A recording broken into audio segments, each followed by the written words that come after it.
21শে ফেব্রুয়ারি রঘুনাথগঞ্জের Mackenzie মাঠে শুভ সূচনা হলো জঙ্গপুর বইমেলার। এই বইমেলা চলবে 28শে ফেব্রুয়ারি পর্যন্ত। গতকাল দেখা হলো টিকিট কাউন্টারে যথেষ্ট ভিড়, মানুষ টিকিট কেটে বইমেলায় প্রবেশ করছে।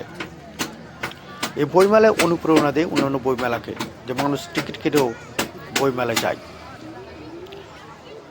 আপনারা দেখতে পাচ্ছেন গতকালকে সন্ধ্যার দৃশ্য। উল্লেখ্য, এই বইমেলা ভারতবর্ষের প্রথম বইমেলা, অর্থাৎ এখানেই ভারতবর্ষের প্রথম বইমেলা অনুষ্ঠিত হয়। ভেতরে আমরা প্রবেশ করেছি, আপনারা দেখতে পাচ্ছেন ভেতরে যথেষ্ট জনস্রোত দেখা যাচ্ছে। অনেক বড় বড় প্রকাশনী এসেছে, মোট স্টল রয়েছে 107টি।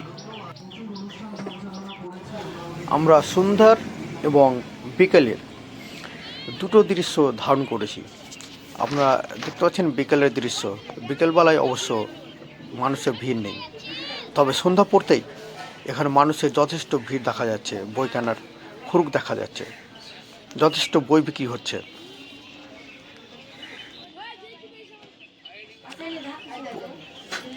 পশ্চিম দিগন্ত থেকে সূর্য বইমেলা উঁকি মারছে। আমরা স্টলে যাচ্ছি, আপনারা দেখতে পাচ্ছেন স্টলের চিত্র আমরা তুলে ধরছি। আমরা এসেছি আবদুল্লাহ বুক সেন্টার স্টলে। তারপরে রয়েছে পুরোজন্ম বুক কর্নার। এভাবে অনেক বইয়ের স্টল রয়েছে, আপনারা দেখতে পাচ্ছেন।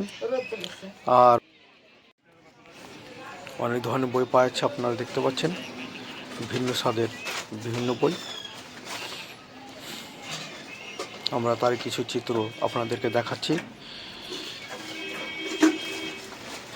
ধর্মীয় বই থেকে সাহিত্য, কম্পিটিটিভ এক্সাম সব ধরনেরই বই রয়েছে। বইমেলায় এটাই একটা ভালো, যে বইমেলা অনেক ধরনের বই দেখতে পাওয়া যায়। আপনারা পছন্দ মতো সেখান থেকে দেখে কিনতে পারবেন।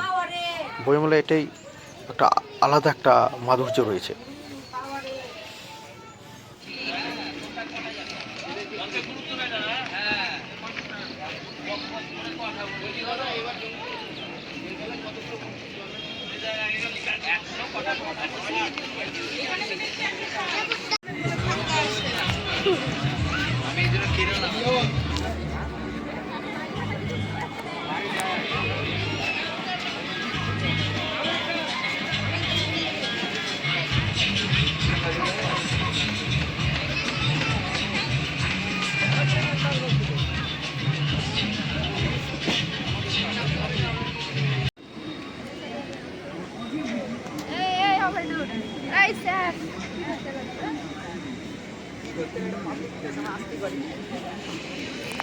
আরে বল ব্যাটারি আছে কত বাজে।